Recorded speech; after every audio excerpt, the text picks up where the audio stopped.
o adaleti titizlikle ayakta tutmak ve gözetmek gerek.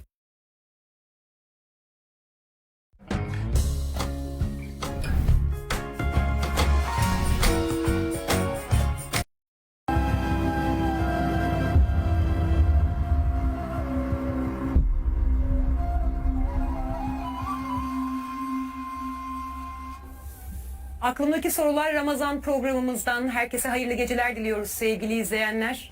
Ramazan ayı boyunca TV8 ekranlarından sevgili Emre Dorman hocamız ve stüdyomuzda ağırladığımız değerli isimlerle her gece sizlerle buluşmaya devam ediyoruz.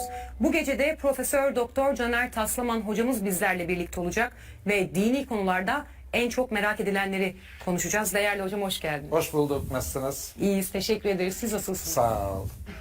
Emre hocam, bu gece Kur'an'ı konuşalım istedik. Ve ilk konu olarak da Kur'an'ın fikir özgürlüğüne değinelim istedik.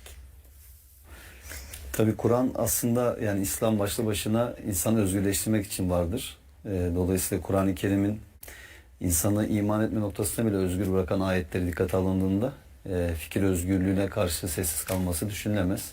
Evet. Bu anlamda tabii ki çok çok önemli bir konu. Çünkü fikirlerin susturulduğu, bastırıldığı, yok sayıldığı bir ortamdan sağlıklı bir sonucun çıkması zaten beklenemez.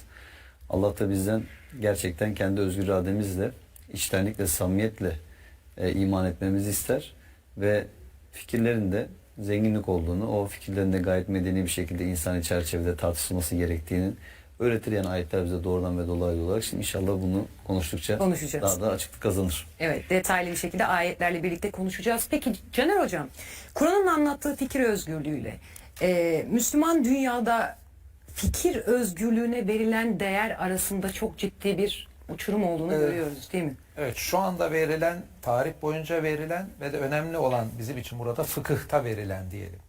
Çünkü fıkıhta verilen niye önemli? Fıkıhtan kasım işte bazı mezhep imamlarının veya mezhep kurucularının verdiği bu arada. Fıkıhta verilen çünkü İslam zannedilmiş.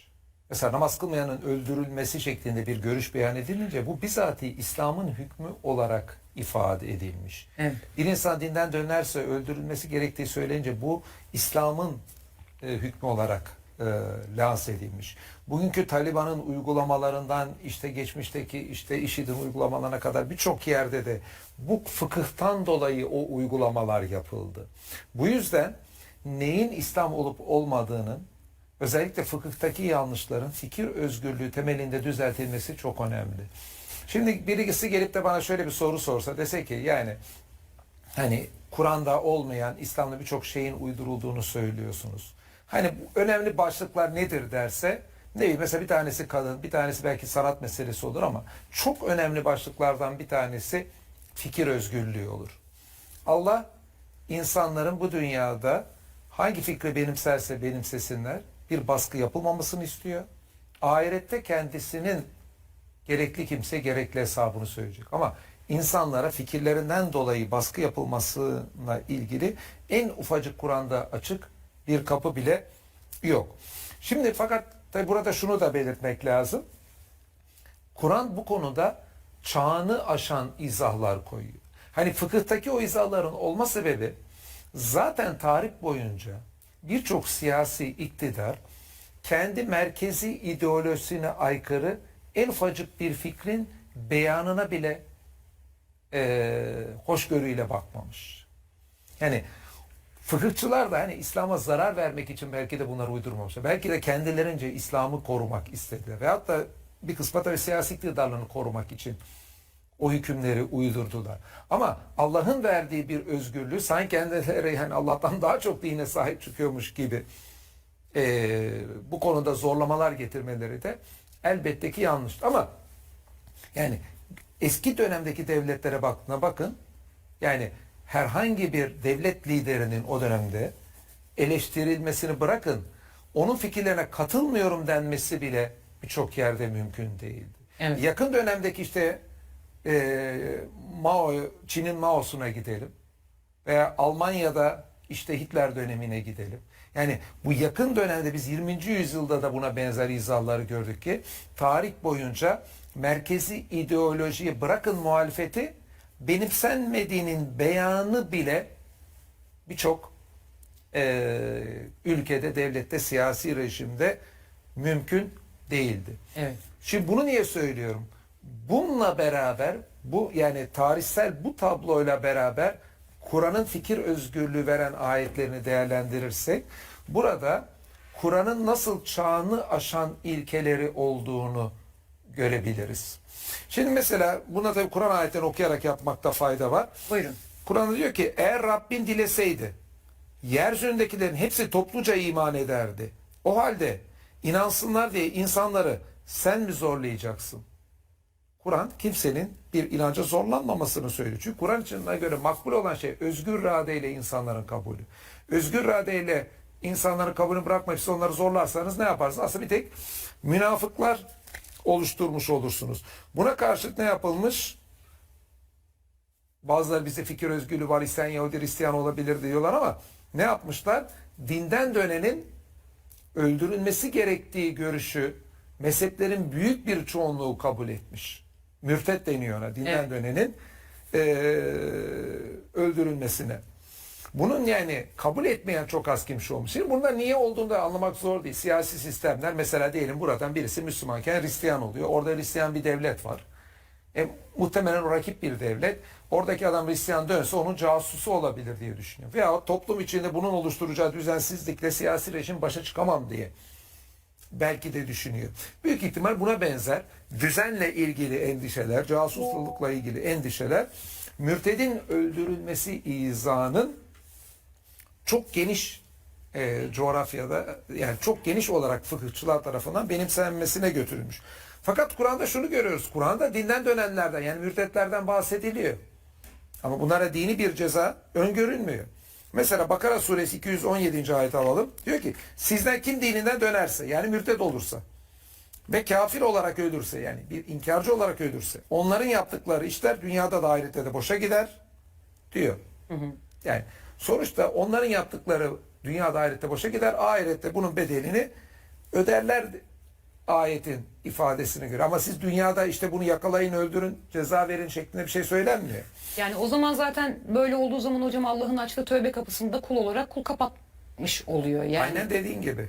Aynen dediğin gibi. Siz zorla yaparak onun, yani gönülden iman etmesi değil, kılıç zoruyla iman ettiriyorsunuz. Ey iman edenler, Maide 54. Sizden kim dininden dönerse, yani mürtet olursa, bilsin ki Allah onların yerine kendisini sevdiği ve kendisini seven, inananlara karşı alçak gönüllü, inkarcılar karşı onurlu ve zorlu bir toplum getirecektir. Bak, mürtet kim olursa bilsin ki Allah onların yerine birini getir. Bak, öldürün, kesin demiyor. Onların yerine birileri gelir, yani mürtet olan. Hani kendisi bilir, ahirette bedelini öder, dünyada onun yerine biri gelir şeklinde ifade eder. Evet. Bunlar Allah yolunda mücadele ederler. Hani bu yeni gelen Allah onların yerine getirecek kimseler. Ve hiçbir kınayanı kınamasından korkmazlar. Bu Allah'ın dilediğine verdiği lütfudur. Allah kapsayıcıdır, bilendir. Yani yine burada da görüyoruz ki mürtetlerden Kur'an bahsediyor. Yine öldürülme şeklinde bir ceza öngörmüyor. Peki bir de şunu da analım. Yine biz televizyon programlarına mesela kimi zaman işte Hz. Muhammed'le alay edildiği ve edenlerin öldürüldüğü olaylarda çıktık, konuştuk. Bunlarla ilgili izahlar yaptık. Orada şuna dikkat çektik. Kur'an'da dinle alay edenlerden bahsediyor. Fakat dinle alay edenlere de hiçbir zaman için gidin siz onları öldürün şeklinde bir izah yok. Yani biz ya işte siz yumuşaksınız, onlar hani böyle, ya kardeşim bunu benim ifadem değil ki, Kur'an bunu söylüyor. Tamam, Yani siz Kur'an'ın yani Allah'ın ifadesi bu. Siz yani Allah'tan daha mı çok dininize sahip çıkıyorsunuz? Yani Allah'tan daha çok haşa Allahçılık mı yapıyorsunuz? Allah ne diyor bakın. Nisa suresi 140. O Allah kitapta size şöyle bildirdi. Allah'ın ayetlerinin inkar edildiğini yahut onlarla alay edildiğini işittiğiniz zaman onlar bundan başka bir konuya geçinceye kadar kafirlerle beraber oturmayın. Yoksa siz de onlar gibi olursunuz. Bakın, dinle alay edilirse o alay etme ortamında onların meclisinde durmayın diyor. Terk edin orayı. Bakın o alay geçip de diyelim ki futbol maçı konuşmaya geçtiler veya işte güncel siyaset konuşmaya, yemek tarifi konuşmaya geçince yine görebiliyorsunuz da ortamı. O alay döneminde onu tasdik ediyormuş gibi orada oturmayın diyor ifade. Ama ifadede yine al kafasına bir tane sopayla vur, kafasına bir taş geçir gibi bir şey denmiyor. Mesela Maide suresi 58'e bakalım, diyor ki onlar birbirinizi namaza çağırdığınızda, yani ezan veya başka türlü namaza çağrı olduğunda onu alay ve oyun konusu edinirler. Dalga geçiyorlar namaza çağırmayla. Bu gerçekten de düşünmeyen bir topluluk olmalarındandır. Bakın, ezanla namaza çağrıyla alay edenlere Allah kafalarını çalıştırmayan insanlar oldukları için böyle yapıyorlar diyor. Onunla alay edenler. Ama gidin bunu yapanlara karşı mesela Maide suresi de bir de Medine dönemindeymiş sure. Hani Mekke döneminde hani Müslümanlar çok güçsüzdü zaten yapılamazlar diyebilir bazı ama yani Medine dönemi suresi olduğunu da Maide'yi unutmayalım. O dönemde de yani Müslüman daha güçlü olduğu dönemde de Allah siz onları işte şiddet kullanın denmemiş. Bir de yine alalım Ali İmran suresi 186. ayeti, diyor ki elbette mallarınızla ve canlarınızla imtihan edileceksiniz. Ve sizden önce kendilerine kitap verilenlerden ve müşriklerden birçok incitici sözler işiteceksiniz. Bak yine bir dinle alay, incitici söz karşı taraf söylemesinden bahsediyor. Şimdi Allah buna karşı ne diyor bakın. Eğer sabreder ve sakınırsanız bilin ki bu üzerinde kararlılık gösterecek işlerdendir. Yani insanların doğru istikametini değiştirmemesi, o yolda sabırlı olması, öfkeyle hareket etmemeleri ayette geçiyor. Buna karşıt ne diyor birçok kimse? İşte dinle alay edildiği falanca kişiler öldürüyor. Allah öldürmeyin diyor. Sabrederseniz sizin için hayır diyor. Yani Allah mı daha iyi biliyor? Haşa siz mi daha iyi biliyorsunuz demek lazım burada. Bir de şunu unutmayın. Kur'an'ın bu tavrına karşılık ne olmuş? O alay edenlerin birçoğu teker teker, kimisi işte Medine döneminden sonra, kimisi Mekke fethinden sonra, kimisi onda, kimisi bunda, peygamberin en büyük düşmanları olan kimseler, Bedir Savaşı'nda peygamberin tamamen karşı olanlara bir bakıyorsunuz. Daha sonra İslam coğrafyasının genişlemesinde İslam ordularının komutanları oluyorlar. Evet. Şeyler oluyorlar. Eğer ki en ufacık bir şeyde onlara karşı bir öldürülme işlemi uygulansaydı ne olacaktı? Yani İslam dünyası değil mi? Onları kazanmaktan mahrum olacaktı. Bir de tabii ki şunu da unutmamak lazım. Bu yani alay edenler, dönenlerin öldürülmemesi kadar bir de şey meselesi önemli. Kur'an'da hiçbir ibadetin de zorla yaptırılması yok. Evet. Ama neyi görüyoruz? İşte Taliban veyahut da başka bazı rejimlerde geçmişte gördüğümüz şey, işte oruç tutmayanlara zorla, işte açıkta oruç yiyenlere dayak atılması. Namaz kılmayı inkar edenlere, ben kılmayacağım diye belirtenlere tövbe etmezse öldürülmesi. Tövbeye davet edilir. Eğer işte 3 günde falan tövbe etmezse genel görüşe göre öldürülür. Hanefilere göre ise tövbe edene kadar hapsedilir. Yani hapiste ölür. Yani şahıs. Kur'an'a göre. Tabii. Yani şunu düşünün. Yani Kur'an, Türkiye'nin şu anda %80'e yakını, yani %20'li rakamlar düzenli namaz kılanlar, %80'e yakını namaz kılmıyor düzenli olarak. Ha bir de bunda şöyle bir şey var. Diyelim ki bütün namazları kılıyor. Ben sabah namazını kılmayacağım, canım istemiyor dese de aynı şey geçerli. Bak namaz kılan bir adam falanca namazları da ben kılmayacağım dese de hüküm korkunç bir şey aslında. Öldürülmesi gerekiyor. Ve Kur'an'daki yine ayetlere bakalım buna karşı. Bakara suresi 256'da ne diyor? Dinde zorlama yoktur. Gerçekten de doğrulukla eğrilik birbirinden ayrılmıştır. O halde kim kötülüğün merkezi olan güç odaklarını reddedip Allah'a inanırsa kopmayan sapasağlam bir kulpa yapışmıştır. Allah işitir ve bilir. İsra suresi 15. ayet. Kim doğru yolda giderse ancak kendisi için doğru yoldadır. Kim de sapıklık ederse, ya kim namaz kılmazsa, oruç tutmazsa, falanca haramı yaparsa, kim de sapıklık ederse yalnız kendi aleyhine sapmıştır. Hiçbir günahkar başkasının günahını taşımaz. Son olarak Gâşiye suresi 21-22 okuyalım. Diyor ki öğüt ver. Çünkü sen ancak öğüt verensin. Sen onlar üzerine bir zorlayıcı değilsin. Yani bizim işimiz dini anlatmak, tebliğ etmek. Yani dini anlatmak önemli, güzel. Yani bu Kur'an'ın farz kıldığı unsurlardan biri. Allah yolunda cihat edilmesi de zaten bu. Evet. Emri bil maruf nehyâl münker, yani iyi emredilmesi, kötülükten alıkonulması da bu birçok Kur'an ayetiyle gündeme gelmiş. Fakat bunları zorlamanın takip etmemesi lazım. Bize düşen Kur'an'ı merkeze alarak Allah'ın dinini anlatmak. Buna karşıt işte fıkıh literatüründe namaz kılmayanın öldürülmesinden, içki içeni bilmem kaçıncıdan sonra öldürülmesine kadar geniş bir literatür var. Bunlar Kur'an'a aykırı. Bu fıkıh kurallar Kur'an'a aykırı. Bunları destekleyici hadisler Kur'an'a aykırı olduğu için fıkıhta bu hükümleri verenler tarafından ve onları destekleyenler tarafından uydurulduğunu tahmin etmekte çok zor değil. Peki.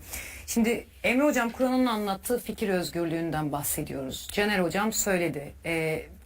İslam'da zorunluluklar var ancak zorlama hiçbir şekilde ne bir fikir üzerine ne bir birey üzerine yok dedik. Siz ne söylemek istersiniz? Şimdi zaten hani dinde baskı ve zorlama olmadığının söylenmesi, insanların iman etme ve inkar etme noktasında özgür bırakılmaları, bu anlamda dünyevi olarak herhangi bir ceza söz konusu olmaması beraberinde yani insanların düşünce özgürlüğünün de Allah tarafından teminat altına alındığını aslında gösteriyor. Şimdi Kur'an-ı Kerim'de yüzlerce ayette doğrudan ve dolaylı olarak akla vurgu yapıldığını görüyoruz. Düşünmeye vurgu yapıldığını görüyoruz. İşte tedebbür gibi, tezekkür gibi, taakkul gibi. Yani bu kadar çok kavram var akla ve düşünceye vurgu yapan. Dolayısıyla şimdi Allah hem düşünün deyip de hem de yani işte o düşüncelerinizi özgür bir şekilde ifade etmeyin demiş olabilir mi? Yani insan düşünen bir varlık. Dolayısıyla insan düşünüyorsa inandığını, inanmadığını ya da kendince doğru veya yanlış bulduğunu ifade etme durumu da var insanın ki bu gayet doğal. Öte taraftan aslında işte değil mi inanç özgürlüğü beraberinde fikir özgürlüğünü de getiriyor. Ama tabii burada şunu doğru anlamak, doğru kodlamak lazım. Yani fikir özgürlüğü demek herhangi bir inanca veya o inanç içerisinde ilah olarak kabul edilen diyelim ki bir varlığa ya da o inancın işte peygamberine veya o inancın mensuplarına hakaret etmek, işte onları aşağılamak, onlara iftira etmek tarzı şeyler tabii ki düşünce özgürlüğü kapsamında değerlendirilecek şeyler değil. Evet. Evet yani bununla ilgili olarak Kur'an-ı Kerim'in işte örnek verilen ayetlerde onlar diyelim ki Allah ve dinle alay ettikleri zaman o ortamın terk edilmesi söyleniyor. Doğru. Hani doğrudan belki müdahale etmek söylenmiyor ama ya da bir insan işte dinden dönerse onun öldürülmesi söylenmiyor. Belki onun hesabının Allah'a kaldığı söyleniyor. Ama en nihayetinde hani bu düşünce özgürlüğü meselesinde de bazı insanların riyakar yaklaştığı, çifte standart uyguladığı örnekler görebiliyoruz. Özellikle Batı'da. Mesela işte İslam karşıtlığı yapan birçok kesim mesele Müslümanlarla ilgili bir eleştiri olduğunda, hakaret boyutunda eleştiriler olduğunda bunu işte tırnak içerisinde fikir özgürlüğü, düşünce özgürlüğü olarak tanımlıyorlar. Ama diyelim ki işte bir Yahudi'ye karşı siz bunu yaptığınız zaman o zaman bir dine hakaret olarak, bir inanca saldırı olarak tanımlıyorlar. Bu da çok samimiyetsiz ve çifte standart uygulanan bir durum olarak karşımıza çıkıyor. Tabi dinde baskı zorlama olmadığı gibi aslında Kur'an-ı Kerim'de mesela dikkat ederseniz peygamberimizle ilgili olarak mesela sen onlar üzerine işte bir bekçi değilsin diyor. Ya da o da ben sizin üzerinde bekçi kılınmadım diye beyan ediyor. İşte mesela zorba değilsin diyor. Yine ayetler peygamberimizin insanları zorba olmadığını, vekil kılmadık seni diyor. Yani peygamberimiz insanlara üzerinde bir vekil de değil. Aynı şekilde sen onların yaptıklarından sorumlu da değilsin diyor. Şimdi bakın zorba değilsin, bekçi değilsin, vekil değilsin ve sorumlu değilsin. Şimdi bunu düşündüğümüzde demek ki bir şekilde insanların bu düşüncelerini ifade etme veya inançlarını istedikleri gibi yaşama gibi bir özgürlüğünün onlara tanındığını görüyoruz. Evet. Yine mesela biz Kur'an-ı Kerim'de peygamberimize sen Allah'ın sana emretmiş olduğunu, vahyetmiş olduğunu onlara tebliğ et uyarılarını görüyoruz. Yani sen sadece bir tebliğ edicisin diyor. Öte taraftan benim ayetlerimi onlara işte tebliğ ettiğin zaman onları Kur'an'la uyar diyor mesela. Yani benim tehdidimden korkanları Kur'an ile öğüt ver, Kur'an ile uyar diyor. Şimdi bütün bunları hesaba kattığımızda Allah dedim ya inanç noktasında insan özgür bırakıyor. Elçi olarak göndermiş olduğu kişiyi de insanların üzerinde bir despot kılmıyor, bir zorlayıcı kılmıyor. Yine mesela şunu görüyoruz. Peygamberimizin yanında sesini yükselten insanlar var. Evet. Sesleriniz o peygamberin sesinin üzerine çıkmasın diyor Allah. Şimdi demek ki insanlar niye seslerini yükseltiyorlar peygamberin yanında? Muhtemel ki tartışıyorlar değil mi? Muhtemelen. Niye insanlar tartışır? Çünkü farklı fikirler olduğu için tartışır. Peki Allah veya peygamberimiz orada insanların sesini mi kesiyor? Sözünü mü kesiyor?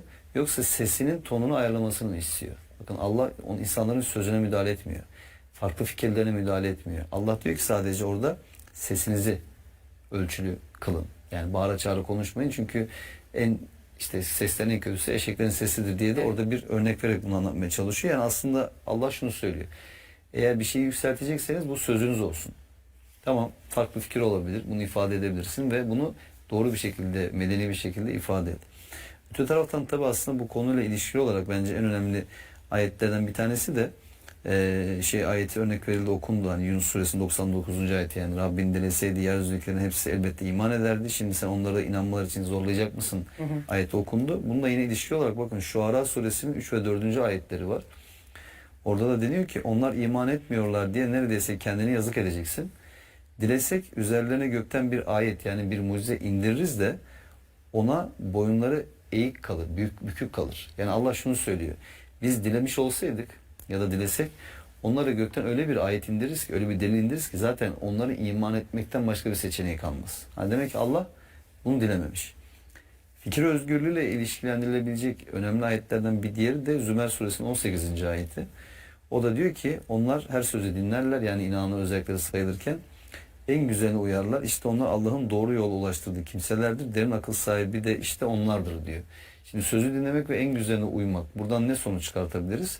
Demek ki farklı sözler olacak. Farklı sözler, farklı fikirler demek. Evet. Ve bu fikirlerin de özgür bir şekilde ifade edilmesi gerekiyor ki bu fikirlerle muhatap olan, onları dinleyen insanlar o fikirler arasında bir ayrım yapabilsinler. Yani Allah şöyle bir şey demiyor mesela, yani tek bir söz olsun, ona işte uyun demiyor. Evet, farklı Değil mi fikirler hocam? olacak. Farklı sözleri Özgür- dinlemek için herhalde seyahat özgürlüğü gibi bir şeyin de olması lazım. Yani sözü söyleyen olduğu yere gidebileceksin ki sözü işitesin gibi, değil mi yani? Evet, değil mi? İnsanların onunla bununla görüşmesini engellemek gibi bir şeyin de olmaması. Yani Evet. tecrit edememek gibi şeyler de beraberinde geliyor. Yani işte biraz önce konuştuğumuz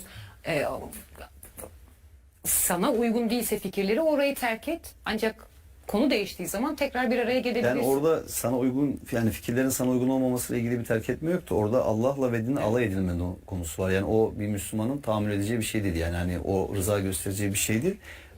Ama şu var. Yani farklı fikirler aslında hakikate ulaşma noktasında da insanın işini kolaylaştıran şeyler. Yani siz düşünün ki mesela herkesin aynı şeyi düşündüğü bir ortamda ve kimsenin bu düşünceleri sorgulamadığı bir ortamda insanlar tek mutlak hakikati kendilerine aktarılan şeyler zannedebilirler. O yüzden Kur'an-ı Kerim kendisi için mesela ahsena hadis ifadesini kullanıyor. En güzel söz ifadesini kullanıyor. Niye en güzel sözdür o? Başka sözler de vardır ama o en güzel sözdür. Evet. Dolayısıyla hani insanlar demek ki farklı sözleri dinleyebilirler. Ama bütün o sözler içerisinde de en güzeline uymaları kendisine söyleniyor. Bu doğal olarak zaten düşünen, dedi ki bir varlığın o düşüncesinin çeşitli olması kadar tabii bir şey yok. Yani düşünün ki mesela Allah bizi bir erkek ve bir dişi olarak yaratmış. Erkek ve kadın olarak yaratmış. Eğer tüm erkekler aynı, tüm kadınlar da aynı olsaydı tip olarak, düşünün bu ne kadar mesela renksiz gelirdi insanlara, Evet. değil mi? Yani ne kadar tatsız gelirdi insanlara. Herkesin birbiriyle aynı olduğu. Bu ne kadar sıkıcıysa herkesin aynı şeyi düşündüğü bir senaryo da bu kadar sıkıcıdır aynı şekilde. Dolayısıyla düşünceden korkmamak lazım. Mesela insanlar bazen görüyoruz işte falancaları filancaları konuşturmayın diyorlar. İşte filancaların kitaplarını okutmayın diyorlar ya da okumayın diyorlar. Ya da hep işte tarih boyunca gördük değil mi, birçok yerde yasaklanan kitaplar oldu, işte ne bileyim yakılan kitaplar oldu, basım yasaklanan kitaplar oldu vesaire. Yani aslında insanın şunu düşünmesi lazım. Tabii ki böyle diyelim bir devletin içerisindeysen o devletin, milletin, işte vatandaşların güvenliğini tehdit edecek, teröre insanları yönlendirecek, şiddete yönlendirecek türde yayınlar, propagandalar, tabii ki buna yani engel olması gerekir devletin gerekli güçlerinin, ama bu insanları herhangi bir şiddete, herhangi bir işte eyleme, ne bileyim bir saldırıya, teröre, bu tip şeylere sevk etmeyen, insanların inançlarını aşağılamayan ya da inançsızlıklarını alay konusu edinmeyen, yani her türlü düşüncenin özgür bir şekilde ifade edilmesi gerekir. Çünkü zaten ülke içerisinde pekala farklı şeylere inanan, farklı siyasi görüşte olan, farklı ideolojilerde olan insanlar olacaktır. Ve bu insanlar medeni bir şekilde kendi aralarında meselenin tartıştıkları zaman aslında zannettikleri kadar aralarında çok fazla fark olmadığını da pekala görebileceklerdir. Ama en büyük problem nedir? İşte bu düşünceden korkmak, düşünen insandan korkmak. Tabii ki tarih boyunca bunun çok örneklerini görüyoruz. Niye? Çünkü düşünen insan, sorgulayan insan doğal olarak, potansiyel olarak yapılan yanlışları daha çabuk görme potansiyeline sahip insan oluyor. O yanlışları gördüğü zaman ve bunları ifade ettiği zaman belli kişi ve çevrelerin bundan rahatsızlık duyması gibi bir durum ortaya çıkıyor. Dolayısıyla her zaman böyle işte despot yönetimler, tarih boyunca baktığımız zaman bir şekilde o zulümlerini sürdürebilmek için insanların inançlarını ve düşüncelerini özgür bir şekilde ifade etmeleri konusunda hep baskı uygulamışlardır. Ama insanlık tarihinin bir cilvesidir. Yani siz ne konuda baskı uygularsanız o mutlaka bir gün size ters tepmiştir. Yani Evet. bir şekilde size ters teper ve gelir. Ya da siz bunu bir yöntem olarak ortaya koyarsanız güç ve günler insanlar arasında değişir. Yarın öbür gün güç başkasının eline geçtiği zaman aynı zulmü o da size yapar ki tarihte bunun örnekleriyle doludur. O yüzden dediğim gibi hani düşünceden korkmamak lazım, düşünen insandan korkmamak lazım. Bunu medeni bir şekilde ifade eden insandan korkmamak lazım. Ve bu düşüncelerin farklılıklarının zenginlik olarak görülmesi lazım. İnsanoğlunun bir şekilde hakikate ulaşması için o farklı düşünceleri değerlendirilebilir görmesi lazım. Bu her düşünceyi kabul etmek veya her düşüncenin eşit şekilde değerli olduğunu göstermeyecektir. Ama en azından tek tipleştirici anlayışlardan, tekelci anlayışlardan bizi koruyacak şey aslında o farklı sözlerin ve farklı düşüncelerin olmasıdır. Allah'ın tabi bakın burada bence en önemli şey şu, Kur'an'ın bu kadar geniş bir özgürlük alanı tanımasında insan bir şeyden korkuyorsa engeller. Allah'ın korktuğu hiçbir şey yok. Yani Allah gönderdiği mesaja güveniyor. Allah gönderdiği mesajın insan aklı ve fıtratıyla uyumunu biliyor.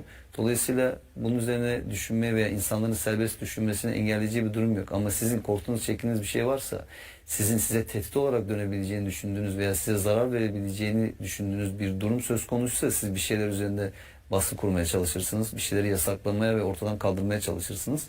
Eğer böyle bir durumunuz varsa o zaman bu problemi kendinizde aramanız gerekir. Ama Allah'ın böyle bir sorunu yok.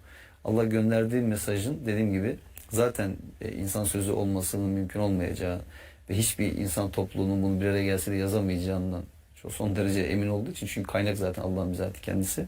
Bu anlamda insanların işte inanma noktasında veya düşünme noktasında onları engelleme gibi veya kısıtlama gibi bir yola gitmemiştir. Allah'ın yapmadığı şey de inananlara da bu anlamda örnek olmalıdır. Evet.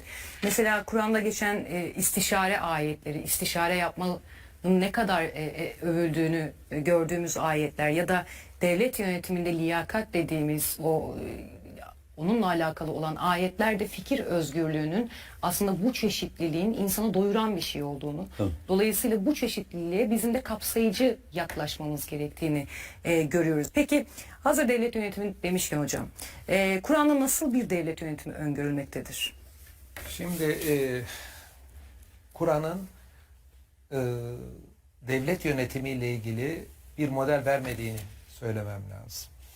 Mesela bugünkü bir başkanlık sistemi gibi, yarı başkanlık sistemi gibi sistemler veyahut da geçmişte uygulanmış imparatorluk yönetim biçimleri, kraliyet, Kur'an veya bir kabile yönetimi, bunların kabile yönetiminde kullanılan sistemler, Kur'an'da bunların hiçbiri yer almaz. Bunu da nedenini anlamak bence çok basit. Çünkü Kur'an bir kabileye indiği gibi bir imparatorluğa da inmiş. Bundan 1400 yıl öncesine de, 1000 yıl öncesine de, 500 yıl öncesine de, bugüne de inmiş.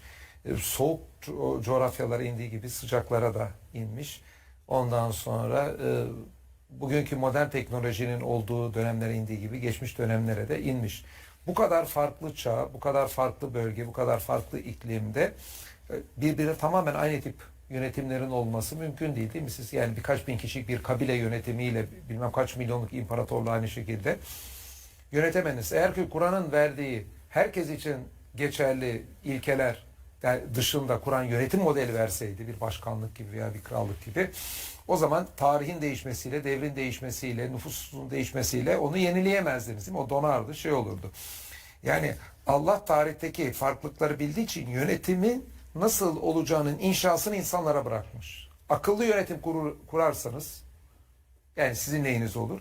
Ama kötü bir yönetim kurarsanız da zararınız olur. Fakat bunu yapan Kur'an yönetim hakkında hiçbir şey söylememiş mi? Söylemiş. Ne yapmış Kur'an?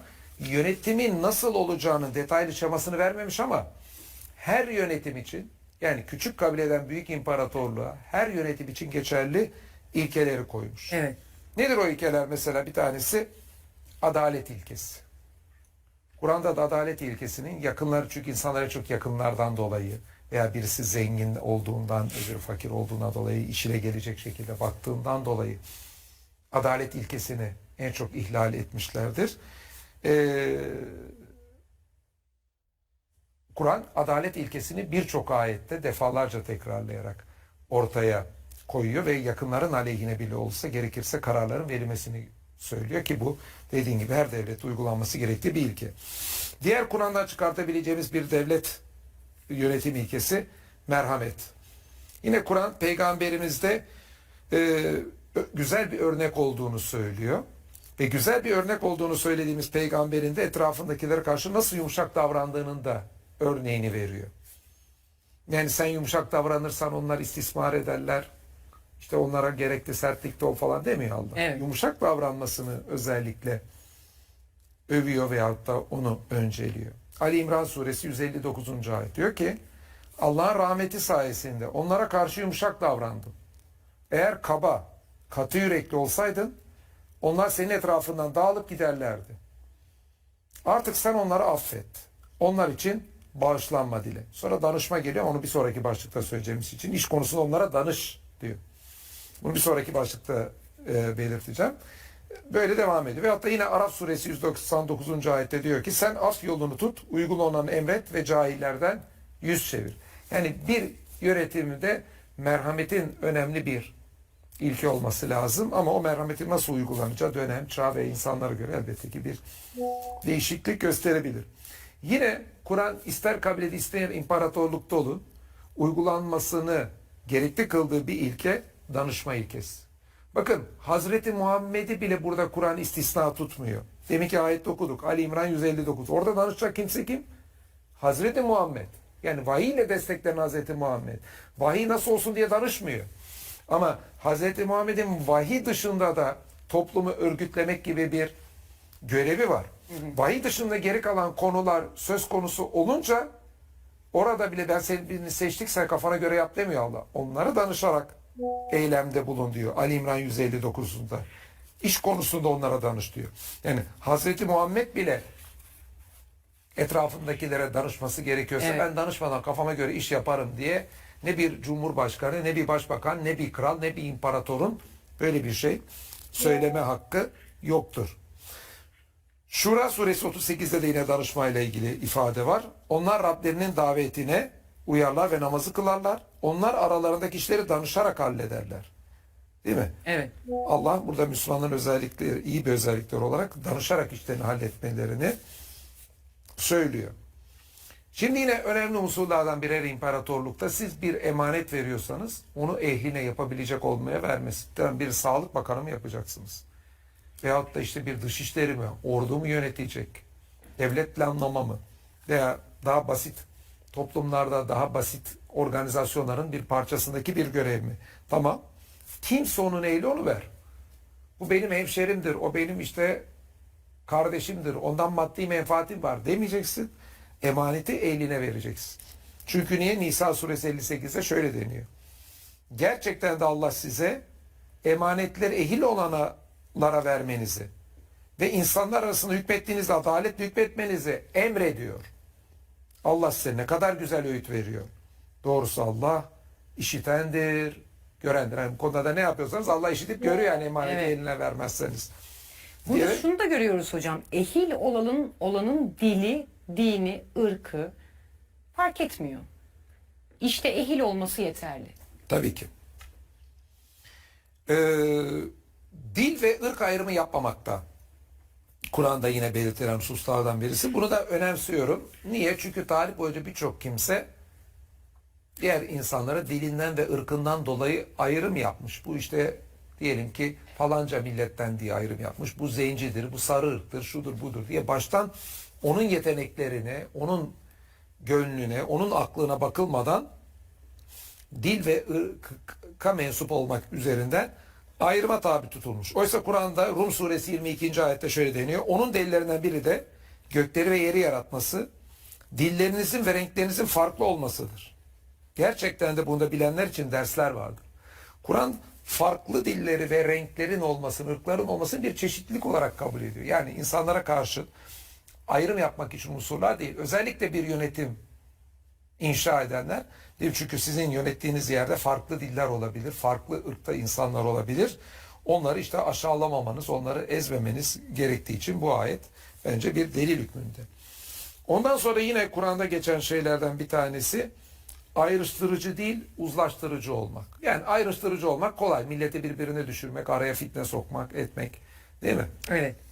Ve Firavun'un da kullandığı yöntem bu. İnsanları birbirine düşürerek yönetmeye çalışıyor. Oysa Kur'an'da Haşr suresi 14. ayette deniyor ki sen onları birlik sanırsın, oysa kalpleri paramparçadır.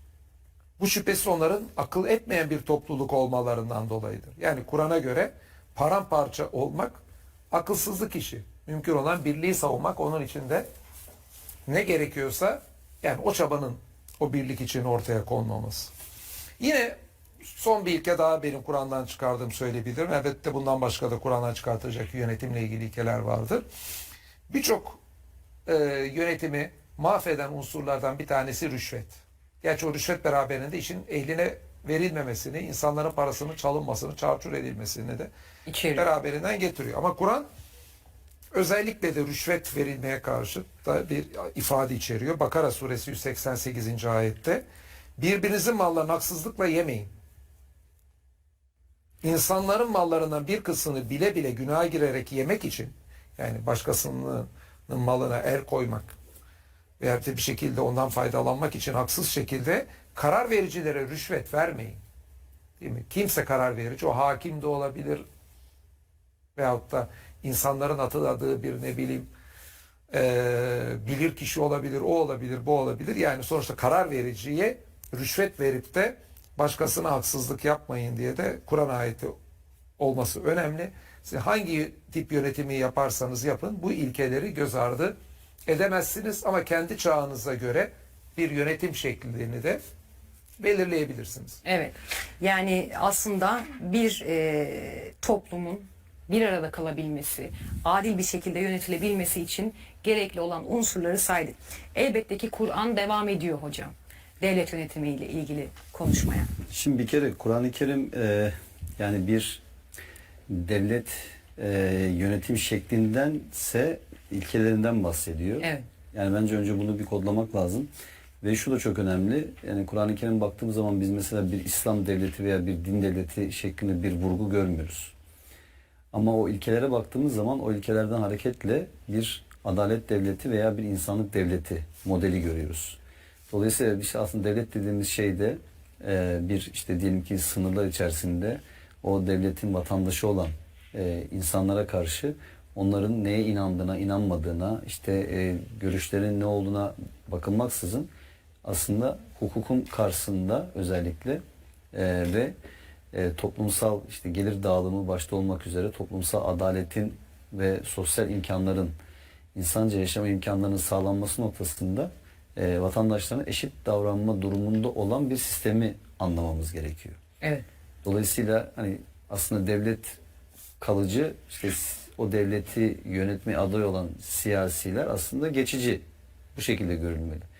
İşte bu birbirine karıştırıldığı zaman gelişmemiş ülkelerde maalesef ki insanlar sistemi ön plana çıkarmaktansa kişileri veya işte bir takım diyelim ki partileri ön plana çıkarma gibi bir hataya düşebiliyorlar. Halbuki burada önemli olan kim olursa olsun, kim gelirse olsun, kim yönetirse yönetsin, günün sonunda aslında bu milletin, bu vatandaşın ve bu halkın, topluluğun hayrına, iyiliğine, menfaatine, faydasına olacak şeyleri öncelemesi ve o insanların o yönetimden bekleyeceği adaleti ve hukuk karşısındaki herkesin eşit olması gerektiği ilkesini gözetmesi. Şimdi işte adaletten bahsedildi. Adalet nedir dediğimizde aslında bir şeyin yerli yerince yapılması olduğunu görüyoruz. Adaletin karşısında ne var diye düşündüğümüzde zulüm aslında temelde. O da bir şeyi yerinden etmek anlamına geliyor. Yine mesela liyakat dedik, yani üstlenen görevin hak edilmesi. Mesela çok önemli bir ilke. Yani mesela düşünün ki siz, yani birisi size bir iş teklif ediyor ve siz düşünüyorsunuz. Yani ben bu işi acaba gerçekten üstlenebilecek bir şeye sahip miyim? Donanıma sahip miyim? Ve kabul etmiyorsunuz. Diyorsunuz ki hayır, benden daha iyi bu işi yapabilecek insanlar var. Yani düşünebiliyor musunuz? Mesela aslında olması gereken bu. Ama kim yapar mesela bunu günümüzde? Yine mesela liyakatten sonra ehliyet dedik mesela. Ehliyet de yeterlik. Yani yeterli olmak o işe. Gerçekten. Birinin bir şey olmamak. Falancanın ricasının devreye girmediği bir anlayış ve sistem. Gerçekten ehil olmak o işe. Emanet, gerçek anlamda o emanete sahip çıkabilecek güvenilirlikte olması gerekiyor mesela kişinin. Evet. Çünkü neticede siz kamu söz konusu ve kamuda aslında o ülkede yaşayan herkesin hakkı var. Ve bunun gözetilmesi, yani o kamu malına özellikle asla zarar getirilmemesi. Meşveret dediğimiz şey işte danışma, yani işte istişare etme ilkeleri, aslında bu ilkeler üzerinde dikkat ederseniz görüyoruz. Şimdi bakın, ideal bir toplum için, erdemli bir toplum için gerekli olan ilkeler bunlar. Dolayısıyla aslında Peygamberimizin kurduğu devlet sistemi Kur'an'ın bu ilkelerine dayalıydı. Bundan dolayı çok kısa bir zaman içerisinde aslında bir şekilde insanlar böyle kitleler halinde İslam'a girdiler. Niye? Çünkü insanlar şunu gördüler. Yani Müslümanlar adiller bir kere. Mesela savaş hukukunda Müslüman insanlar şunu gördü. Bak, Müslümanlar asla saldırgan değil. Evet. Müslümanlar evet hep barış tarafında ve zulmetmiyorlar, haksızlık etmiyorlar, işte işkence etmiyorlar. İşte kadın, çocuk, yaşlı demeden böyle bir işte ayrım yapmamazlık etmiyorlar. Yani mutlaka ama mutlaka hep Müslümanların ilkeli bir duruşu var. Şimdi siz insanları böyle kazanabilirsiniz. Yani toprakları fethedersiniz ama o toprakları siz mesela zulümle fethederseniz bir süre sonra siz o topraklardan gönderilirsiniz. Ama siz yürekleri fethederseniz orada iyilik ve merhamet tohumları ekersiniz ve Peygamberimizin yaptığı da buydu. Yani aslında yürekleri fethetmek için yola çıkmıştı Peygamber. Dolayısıyla bugün Peygamberimizi örnek aldığını ifade eden veya örnek almak isteyen insanların dikkat etmesi gereken şey, Peygamberimizin sadece nasıl ibadet ettiği, nasıl giyindiği veya nasıl yiyip içtiği değil. Evet. Onun bu toplumun aynı zamanda yöneticisi olarak, ümmetin peygamberi olarak, insanlığın peygamberi olarak nasıl davrandığı, yani hakkı hukuku nasıl gözettiği, kendisine yapılan haksızlıkları nasıl kişiselleştirmediği, hiçbir şekilde kimseyi nasıl kayırmadığı. Yani mesela şimdi bakın, bazı örnekleri vermek yeterli değil. Onları hayata indirgemek önemli olan, indirmek önemli olan. Şimdi mesela anlatılıyor. Mekke fethedildiği zaman Peygamberimiz, değil mi, İşte kan akıtmadı, intikam almadı, alabilirdi, kısas hakkı uygulayabilirdi, yapmadı bunu. Hatta işte deniyor ki Yusuf suresinde Hazreti Yusuf'un kardeşlerine söylediği şey, yani bugün sizin için kınama yoktur, Allah'tan af dileyin. Şimdi bunu söylediği ifade ediliyor, değil mi? Şimdi mesela barışçı bir duruş. Öte taraftan kimseye inancını değiştirme noktasında baskı yapmadı, değil mi? İşte Evet. müşriklerle önceden anlaşma yapmıştı. Müşriklerin yine orada bir şekilde Allah Kabe'yi vesile kılarak şirk koşmalarına engel oldu şüphesiz. Ama mesela ne yaptı? Anlatılana göre, tarih kaynaklara göre Kabe'nin daha önce bakımını üstlenen aileye tekrardan Kabe'nin anahtarlarını teslim etti. Ve o aile Müslüman olmamışlardı. Neden? Onlar o işi çok iyi yaptıkları için. Evet. Şimdi bakın, bunları anlatıyorlar. Çok güzel. Evet, bunlar doğrudur da eminim. Peygamberimiz çok da erdemli şeyler de zaten mutlaka yapmıştır bu anlamda, ama işte bunu anlatmak yeterli değil. Ya da mesela işte Hazreti Ömer'in adaletinden bahsediliyor, değil mi? Çok güzel. Hazreti Ömer'in mumundan bahsediliyor mesela, değil mi? Çok sıklıkla vurgulanan bir örnek. İşte Hazreti Ömer kendi işini yapacağı zaman kendi maaşıyla aldığı mumu kullanıyor. Devletin işini yapacağı zaman sadece devletin kendine tahsis ettiği mumu kullanıyor diye mesela bu anlatılıyor. Bu çok önemli bir prensip. Niye? Hani bazı insanlar şey ya, bir mumun da hesabı yapılır mı diyor. Evet, bir mumun da hesabı yapılır. Bakın, sizin bir mumun hesabını yapmanız sizin aslında o konudaki hassasiyetinizi ve titizliğinizi gösterir. Evet. Şimdi bunu anlatmak çok güzel. Ama bunu uygulamıyorsan eğer, bunu anlatmanın bir anlamı yok. Yani sen kamunun sana sunmuş olduğu imkanları eğer ki kendin için, yakınlar için kullanıyorsan, yani en nihayetinde senin bunu ifade etmenin bir anlamı yok. Yine mesela hukukun üstünlüğünün gözetilmesi. Yani işte Kur'an'ın bu kadar ilkeleri ortaya koyması sebebi o. Hukukun üstünlüğünün gözetilmesi. Yani herkesin hukukun karşısında eşit olması bu anlamda. Adamına göre muamele yapılmaması ya da işte kimsenin kayırılmaması, kimseye o anlamda belki torpil geçilmemesi. Yani kişi bazlı değil de sistem ve ilkeler bazlı bir yönetim. Eğer böyle olursa kişiler devre dışı kaldığında da sistem devam eder. Yani kişi bazlı olursa bu sefer sistem de çöker. Bu anlamda işte bu ilkeleri koyuyor Kur'an-ı Kerim. Öte taraftan mesela yöneticilerin her anlamda sorumluluk alanına giren konularla ilgili olarak sorumluluklarını üstlenmeleri. Yani sorumluluklarının sonuçlarını üstlenmeleri, ahlaki sonuçlarını üstlenmeleri. Yani bunu gerekirse mesela diyelim ki bir yerde bir ihmal söz konusuysa evet o görevden diyelim ki istifa edebilmesi, bu erdemi gösterebilmesi. Evet. Bunlar çok insani şeyler. Hepimiz hatalar yapabiliriz en nihayetinde ama ya buradaki erdem o hatayı kabullenebilmek. Yani herkesin birbirinin üzerine bir şeyleri atmaya çalıştığı veya kendi üzerinden sorumluluğu atmaya çalıştığı, buradan sıyrılmaya çalıştığı bir şey değil de erdemli bir şekilde bunu kabul edebilmek. Yani düşün ki mesela işte Peygamberimize nispet edilen, değil mi? Herkesin çok bildiği, işte komşusu açken kendisi tok yatan bizden değildir anlayışı. Yani bir ülke düşünelim, Müslümanların yaşadığı herhangi bir ülke. O ülke içerisinde o ülkede yaşayan insanlar açken kendisi tok yatan herhangi bir kişi veya bir yönetici o zaman bu ümmetten olabilir mi? Yani düşünün ki Peygamberimiz komşusu için söylüyor bunu. Dolayısıyla aynı şey aslında vatandaşlar veya o toplumdaki insanlar için de geçerli.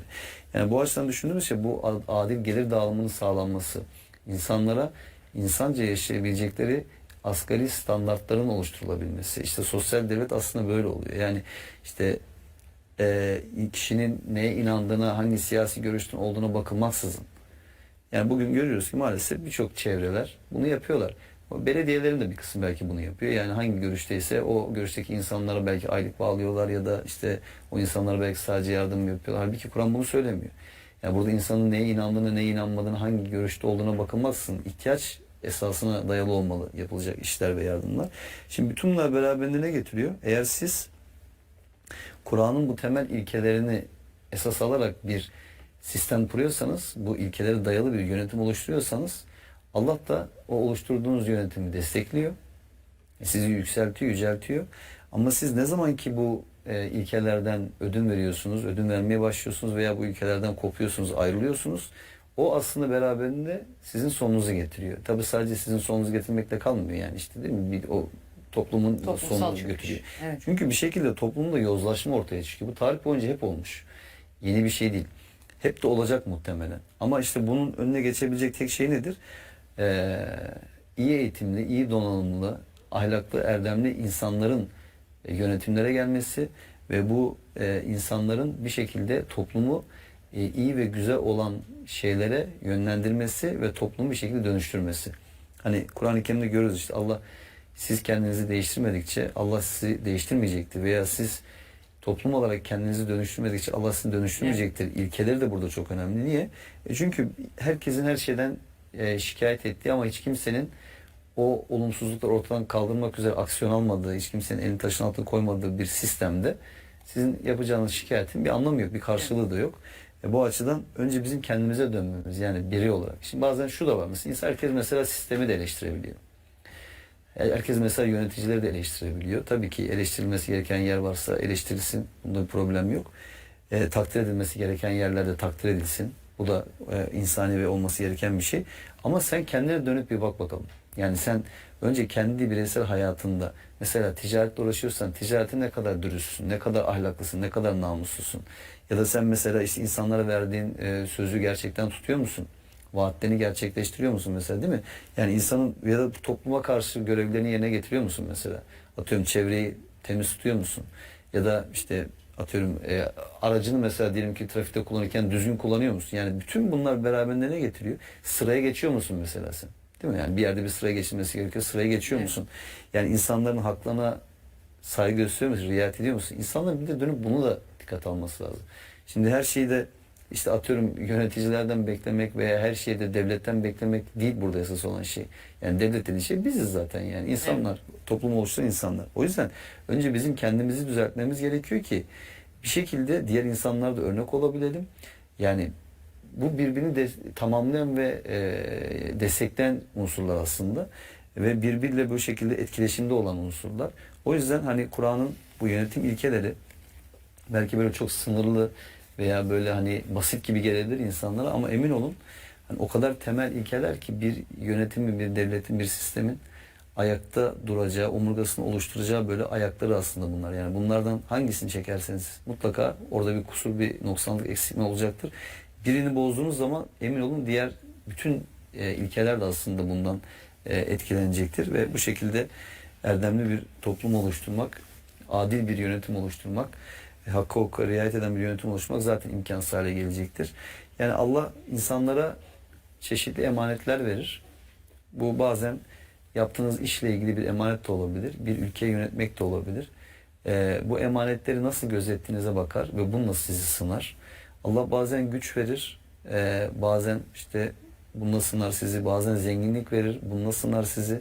Dolayısıyla bu verilen nimetleri de bir imtihan olarak görmek ve o imtihanı da hakkıyla verebilmek adına o adaleti titizlikle ayakta tutmak ve gözetmek gerekir. Evet, çok da güzel bir noktaya değindiniz Emre Hocam. İnsanın önce kendisine sorması lazım. Hani yine Allah ayetinde söylüyor ya her toplum hak ettiği şekilde yönetilir diye. Değişim, güzelleşmek insanın kendi içinde başlar ya ondan sonra topluma sirayet eder. Dolayısıyla herkesin kendini sorgulamasını emrediyor Kur'an. Şimdi Kur'an bir devlet yönetimi şeklinden bahsetmiyor ancak dediğimiz gibi devlet yönetimine ait ilkelerden bile bahsediyor. Ancak bazı suskunlukları da var Caner Hocam. Evet. Siz buna Kur'an'ın bilinçli suskunlukları diyorsunuz. Kur'an'ın bilinçli suskunluklarıyla neyi kastediyorsunuz? Şimdi Kur'an'da tabii söylenen birçok husus gibi söylenmeyen daha da çok husus var. Kur'an her konuda açıklama yapan bir kitap değil. Ama ben Kur'an'ın söyledikleri kadar söylemediklerinin de önemli olduğunu düşünüyorum. Buna örnek verirsem belki daha iyi anlaşılır. Mesela Kur'an evrenin genişlediği gibi, evrenin başlangıcı gibi fizikle ilgili şeyleri söylerken o dönemde dünyanın öküzün balığın üzerinde olduğu gibi yanlış görüşler varsa bunlara yer vermemiş. Değil mi? Evet. O dönemde anne rahminde çocuğun gelişimiyle ilgili yanlış görüşlere yer vermeden çağını aşan izahlar yapıyor. Yani Kur'an'ın mesela bu programlarda sıkça değindiğimiz olağanüstü ifadelerin yanında o dönemde inanan bir sürü yanlış inanç var. Bunların hiçbirini ihtiva etmiyor. Burada değil mi? Bilinçli bir Kur'an'ın elemesi var. Ama benim şimdi değinmek istediğim bilinçli suskunluklar bunlardan biraz farklı olacak. Şu anda değinmek istediğim bilinçli suskunluklar özellikle şu hususta. Kur'an demin de söylediğim gibi farklı dönemlere, farklı kültürlere, farklı iklimlere adapte olacak şekilde hükümler vahyetmiş. Çünkü İslam'ın çok geniş bir coğrafyada yaşanacağını biliyor. Bu yüzden birçok konuda açıklama da getirmemiş. Eğer ki o konuda Kur'an açıklama getirseydi, yani o bilinçli suskunluklar olmasaydı, ki Kur'an bir insan tarafından yazılmış bir kitap olsaydı, bir çağın zihniyetiyle bir insanın yazdığı kitabı olsaydı, bu bilinçli suskunlukların olması bana göre mümkün değildi. O konularda açıklamalar olup ümmette oldukça zorda kalabilirdi. Mesela Kur'an'ın vahyedildiği ortamda bir kabile yönetimi vardı. Evet. O dönemin bakış açısıyla bakan bir insan için başka tip bir yönetimin nasıl olacağını görmek çok kolay değil. Başka tip o zaman küreselleşmeyle oradaki Persler Roma nasıl yönetiliyor bilmek de pek mümkün değil. Özel bir siyasi bilgiler araştırması yapmak gerekir. O yüzden pekala bir insan eliyle yazılmış bir kitap olsaydı Kur'an, ki etrafta gözüken kabilenin yönetim şekli nasıl olmalıysa, nasıl biri seçilecekse, işte 3 tane yaşlılıdan bilmem kim gelsin, o gelsin, bu gitsin. Bir kabile yönetimi şeması pekala çizilebilir. O zaman ne olurdu? Demin mesela söylediğimiz gibi Kur'an'ın değişen çağlarda imparatorluklar olması, modern devletin ortaya çıkmasına adaptasyonu mümkün olmazdı. Evet. Veyahut da günümüzün belediyecilik anlayışını düşünelim yönetimde. Günümüz belediyecilik anlayışında her şehir kendi şartlarına göre belediyecilikte belli şeyler belirliyor. Kur'an'ın indiği dönemde şöyle bir ilke olduğunu düşünün. 2 kattan yüksek bina kimse yapmasın. O dönemde yıkılır kaygısıyla veya bazıları kibir olur kaygısıyla diyelim. Bir kişi yüksek bina yapılmasını yasaklamış olsaydı Kur'an'da. Modern dönemde ortaya çıkan şehirlerde tabii nüfuslar da çok arttı. Dünya nüfusu geçmişe göre birçok yerde yüksek bina yapmak zarurettir demeyeyim ama tercih edilen bir şey. Evet. O zaman belediyecilikte bunun engellenmesi gibi mesela inanılmaz bir zorluk çıkartacak olay olabilirdi. Veyahut da ticaretle ilgili şeyleri alalım. Şimdi küreselleşmenin olmadığı o dönemde ticaret daha da durgun. şartlar biraz daha durgun. Yani günümüzdeki gibi bir para basma, enflasyon pek gözükecek şeyler değil. Evet. O dönemin zihniyetiyle bakan bir insan hurma ve zeytin fiyatlarını fahiş yapanlara kızıp sabit, pekala vahiy olduğunu iddia ettiği kitapta hurma için, zeytin için sabit bir fiyat ilan edebilirdi. Düşünebiliyor musunuz? Yani böyle bir şey olsaydı sonra ne kadar zorluklar oldu. Veyahut da tarım metodu, o dönemde Nadas'la diyelim tarım yapılıyor. Tarımı böyle yapacaksınız, hayvancılığı böyle yapacaksınız diye ileride modern hayvancılık ve modern tarımın oluşmasını engelleyecek izahlar yapılsaydı Kur'an'da, değil mi? Evet. Ve bir insan zihniyle yazılmış kitap olsaydı pekala bunlar mümkündü. Ne kadar zorluk çıkardı ümmete. Ve hatta şöyle düşünün, o dönemin kadına bir bakışı var, o kültürün. O bakış açısıyla kadın için hükümler belirlenseydi, mesela o bakış açısına göre kadın kocasından izin almadan hiçbir şey yapamaz kolay kolay. Arap kültürü. Şimdi Evet. komşuya çaya gidecek olsa kocası izin vermese gitmesinin haram olduğu şeklinde bir ifade Kur'an'da yer alsaydı. Nitekim bazı uydurma hadislerde bu söylenmiştir. Evet. Yani Kur'an'da anne baba hakkı gözetilmesi söylenmesine rağmen bazı hadislerde hasta babasına bile gidecek olsa kadın kocası izin vermiyorsa gitmesinin yasak olduğu, haram olduğu şeklinde hükümler çıkartılacak beyanatlar vardır. Evet. Ama niye o dönemin kültüründe kadını işte belli şekilde konumlandırmak isteyenlerin yaklaşımıydı bu. Ama Kur'an'ın bilinçli suskunluklarında kadınla koca arası evdeki ilişkilerin nasıl olacağını tüm detaylar verilmiyor. Onlar kendileri halletsinler. Anlaşırlarsa evlilikleri devam eder. Çok anlaşırlarsa Kur'an boşanmayı da helal etmiş. Boşanırlar. Yani Kur'an evlilikten, boşanmadan bahsediyor ama Sebeplerinde. yani evlilik içerisinde kim kimin hakkında işte hangi kararı verecek, ne verecek, diyelim bir yere göç edilecekse o kararı beraber mi verecekler? Bir tek erkek verecek. Yani Kur'an'da bunlara girilmiyor. Onlar kültüre ve şahıslara bırakılmış hususlar. Bu konuda ben şu ayeti de çok önemli buluyorum. Sıkça kullanıyorum. Bence İslam'ı anlamakta çok merkezi bir rolü var bu ayetin. Maide suresi 101. ayet diyor ki: ey iman sahipleri, size açıklanınca hoşunuza gitmeyecek şeyleri sormayın. Bak Kur'an vahiyden ki diyor ki açıklanınca hoşunuza gitmeyecek şeyleri sormayın. Kur'an indirirken onları sorarsanız size açıklanır. Yani bir konuda soru sordunuz. Kur'an indirirken açıklanabilir. Açıklanırsa yapmak zorundasın. Şimdi diyelim X veya Y mi yapayım diye sordun. Kur'an X yap derse X yapmak zorunda. Y'yi yapman yasak oldu. Ama hiçbir şey yapma diyor. Yani o konuda soru gelmediyse, açıklama gelmediyse X'i de Y'yi yapabilirsin. Ne diyor? Allah onları affetti. Bak açıklanmadıysa normalde Y'yi yapamayacaksın ama açıklama olmayınca Y affedilmiş bir şey. Allah bağışlayandır, merhametlidir. Yani çok açıklama olmaması Allah'ın merhametinin neticesi. Çünkü ne kadar açıklama varsa o kadar yükümlülük vardır. Bu ayetten bir şey daha anlaşılıyor bakın aslında. Şimdi diyelim biz X veya Y bir konuda hareket yapabiliriz. Sorulmadıysa o konu, Kur'an'da açıklama gelmediyse X'i de yapabiliyoruz, Y'yi de. Ama Kur'an açıklama getirdiyse X'i yapmamız gerekecek, Y yasak olacak değil, Evet. değil mi demin? Evet. Şimdi eğer Kur'an bir şey X'i yap diyorsa açıklama gelince Y'yi yapmak o zaman yanlış. Evet. Ama açıklama gelmeyince Y'yi de yapabiliyoruz. Ha buradan şu çıkıyor, birçok kimsenin gözden kaçırır. Birçok yanlış şeyin yapılması da helaldir. Yanlışla haram ayrı kategorilerdir. Biz her yanlış gördüğümüzü haramlaştırmaya çalışırsak çok büyük bir hata yapmış oluruz. Bir şeyin haram olması yanlış olmasına bağlı değildir. Allah'ın açıklama yapmasına bağlıdır. Mesela işte günümüzdeki birçok gıda ile ilgili sağlık uzmanları diyorlar ki işte bu en çok verdiğim örnek çünkü en kesin o tartışmasız olduğu için rafine şeker sağlığa zararlıdır. İşte kadayıf sağlığa zararlı şu andaki şeye göre.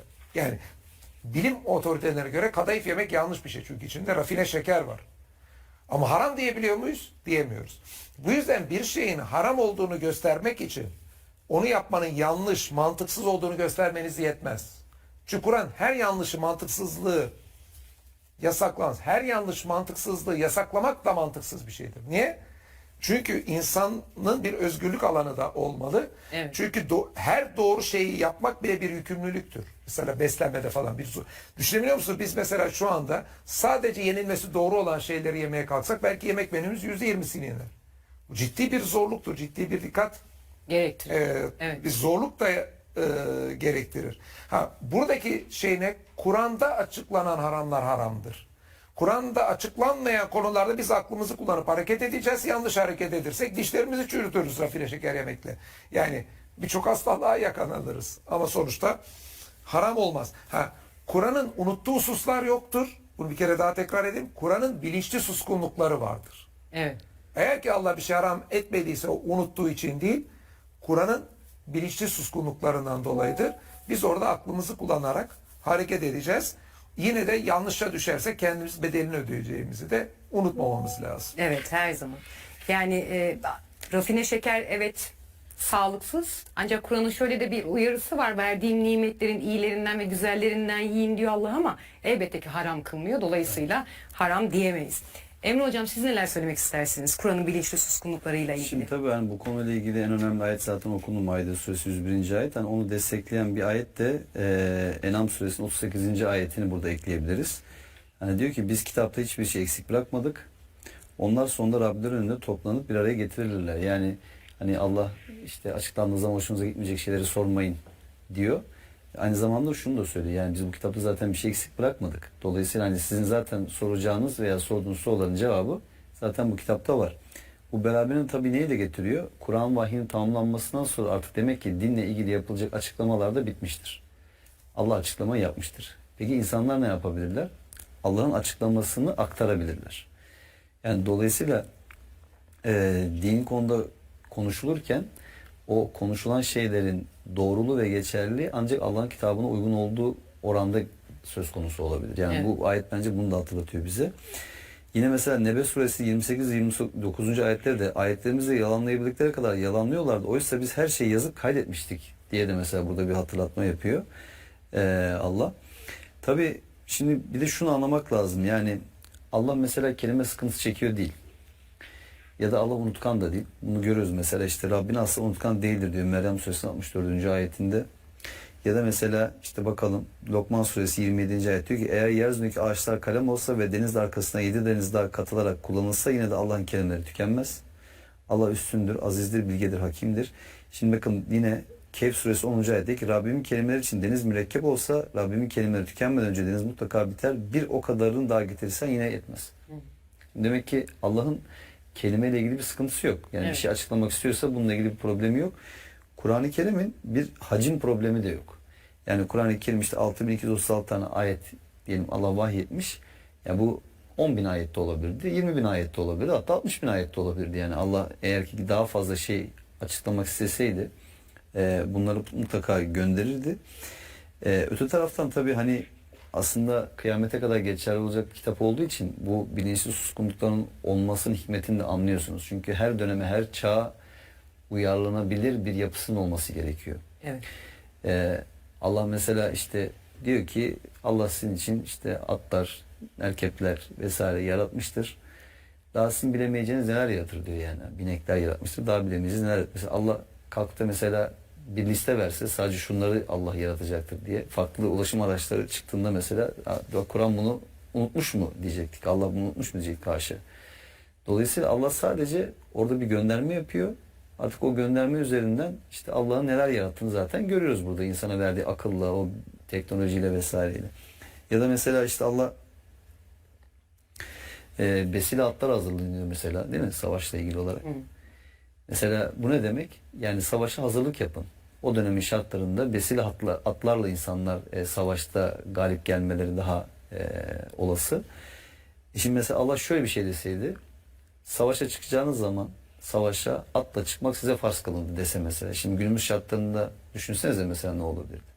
Yani atla savaşa çıkmak gibi bir zorunluluğu olur değil mi bir Müslüman mesela Evet. düşün. Ya da Allah deseydi ki sadece kılıç kuşanabilirsiniz. Sadece kılıçla savaşa çıkabilirsiniz deseydi. Mesela şu anda ne kadar bu konuda sıkıntı çekebilirdi yani insanlar değil mi? Müslümanlar yani bir savaş durumu söz konusu olsa sen adam karşında senin makinalı tüfekle gelirken bomba atarken sen herhalde kılıçla buna karşılık veremezsin. Şimdi bunlar nedir? İşte mesela bir insan yazsa Dedi ki kendi dönemindeki şartlarındaki şeyler neyse aslında onlar üzerinden değil mi bir takım şeyleri yazar. Evet. Ama işte özellikle Allah bir takım şeylerle ilgili olarak hani o konuda şunu yapın bunu yapın dememesinin mutlaka bir hikmeti olduğunu görüyorsun. Çünkü her döneme her çağa uyarlanabilir ve bir şekilde insanların hayatını kolaylaştırabilir bir tarafı var Kur'an-ı Kerim'in. Hani bu açıdan düşündüğümüzde gerçekten çok hikmetlidir ve insanların da şunu anlaması gerekir. Yani din Allah'ın dinidir. Dolayısıyla Allah diniyle ilgili olarak gerekli olan her şeyi zaten Kur'an-ı Kerim'de insanlar bildirmiştir. Peygamberimiz de o bildirilen şeyleri insanlığa en güzel şekilde tebliğ etmiştir ve yaşayarak da örnek olmuştur. O yüzden bize Kur'an-ı Kerim'in hakikatleri ve Peygamberimizin o hakikatleri hayatına taşıyarak örnekliği yeterlidir. Hani bunun dışında herhangi bir konuda dine ilave yapmak veya dinden bir şey eksiltmek veya bir şey değiştirmek hani söz konusu değildir. Bunu düşündüğünde insanlar en azından şunu anlayabilirler. Daha önceden din olarak bildikleri veya din olarak öğrendikleri bir takım şeyleri Kur'an'da bulmadıklarında demek ki Kur'an eksikmiş ya da Kur'an'da bu konu demek ki yazmıyormuş şeklinde bir hataya düşmektense ben din diye bildiğim şeyleri Kur'an'a arz edeyim. Kur'an'da onay alanları din diye kabul edeyim. Kur'an'da onay almayanları ise kültür, örf, adet veya gelenek veya eklenen şeyler olarak göreyim demesi gerekir. Evet. Yani aslında belki savaşla alakalı konuştuk ya işte iyi atlarla savaşa çıkın gibi bir hüküm yok ama savaşın ilkeleriyle alakalı yine elbette ki Kur'an'da ayetler var Caner Hocam. Kur'an'da savaş ilkeleri nelerdir? Şimdi Kur'an da savaş konusunun nasıl yürütüleceğini açıklanması çok önemli bir husus. Şimdi biz bu programda birçok zaman Emre Hocam da, Mehmet Hocam da, ben de Kur'an'ın farzları, haramları anlamada yeterli olduğunu savunuyoruz. Şimdi Kur'an'daki önemli haramlardan bir tanesi ne? Masum insanları öldürmemek, değil mi? Karşı tarafı öldürmemek çok önemli bir hüküm. Evet. Kınanmış bir haram, masum bir canı öldürmek. Peki şöyle bir şey de Kur'an insanların öldürülmemesini açıkladı. Fakat savaş denen bir oldu var. Karşı taraf gelip sizi öldürmeye kalkıyor. Şimdi bu durumda sizi öldürmeye kalkanı savaşta öldürebileceğinizi Kur'an eğer açıklamamış olsaydı Kur'an için bu bir eksiklik olurdu. Evet. Biz ne diyorduk? Yani Kur'an her şeyi yani Kur'an farzları, haramları anlamada yeterli. Şimdi Kur'an bir şey haramlaştırdı, öldürmeyi.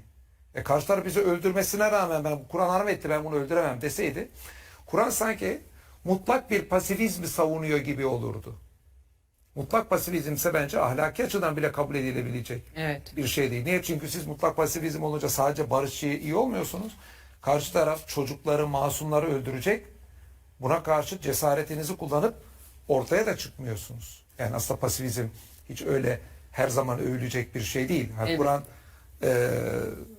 kötülüğü iyilikle savmak gibi, hani karşı taraf öldürmeye boyut varmayınca kötülüğü iyilikle savmak gibi şeyleri tavsiye ediyor. Yani her yapılan kötülüğe dengeyle cevap verin demiyor. Kötülüğe karşı iyiliği de övüyor. Ama karşı tarafın öldürme fiiline karşı durmak büyük bir eksiklik olurdu ve İslam ümmetini de yok olmaya doğru böylesi bir pasifizm götürebilirdi. Bunu niye söylüyorum? Bazıları diyor ki ya Kur'an din kitabı niye işte öldürmeden bahsetmiş ya kardeşim. Yani Kur'an karşı taraf ancak savaş açarsa öldürmeden bahsediyor. Buraya dikkat et diyorum. Nitekim işte Hac suresi 39'u o noktada gösterebiliriz. Ne diyor ayet?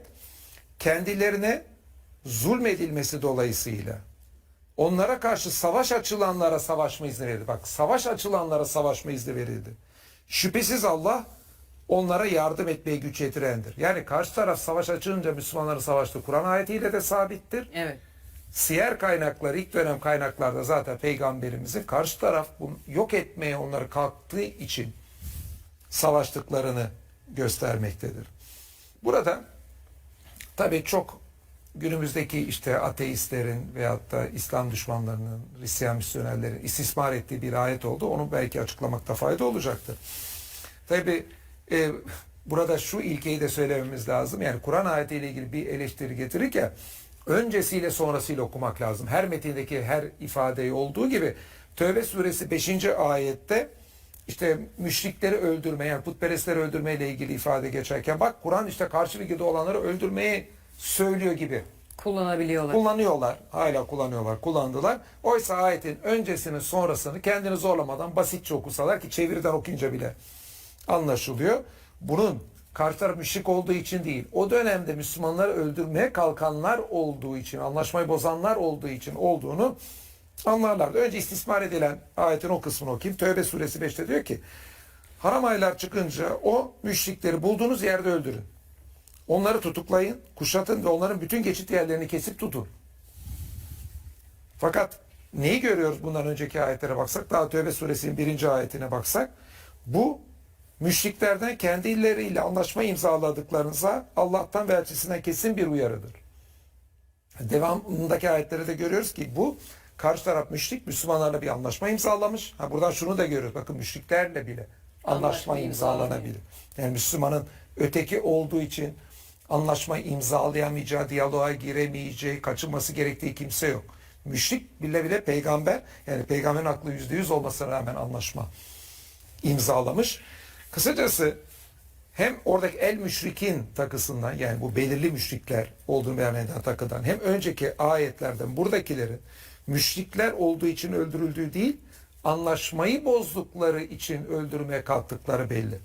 Nitekim sonraki ayetler okusak da bu anlaşılıyor. Nitekim Tövbe suresi 12 ve 13. ayetler okuyalım.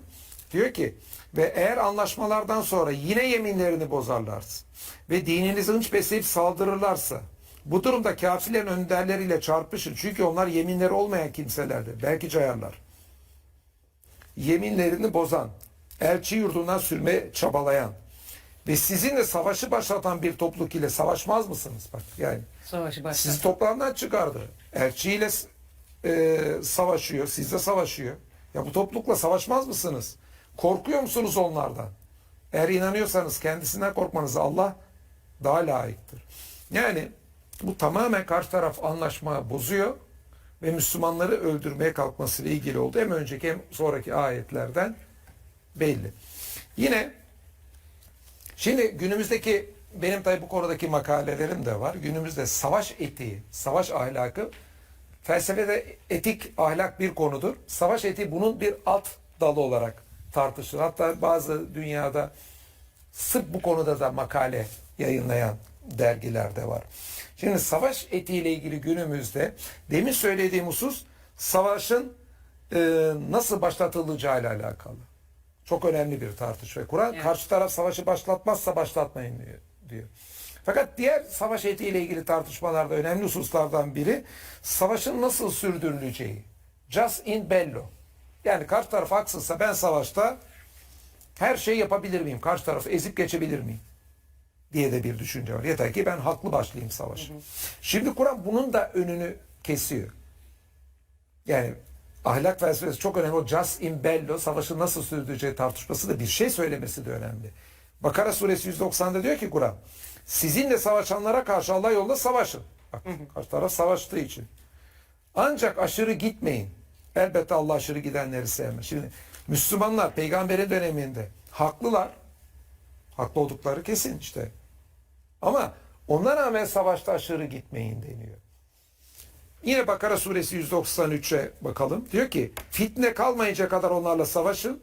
Eğer vazgeçerlerse artık zulüm yapanlardan başkasına karşı düşmanlık yoktur. Yani karşı taraf savaşı başlattı ama artık barışa yanaşıyor, savaşıyorsunuz. O zaman da siz savaşı sürdürün demiyor Kur'an. Zulüm yapanlardan başkasına karşı düşmanlık yapmanıza gerek yok. Savaş artık barışa eğilim gösteriyorlarsa sen de barışa eğilim göster diyor.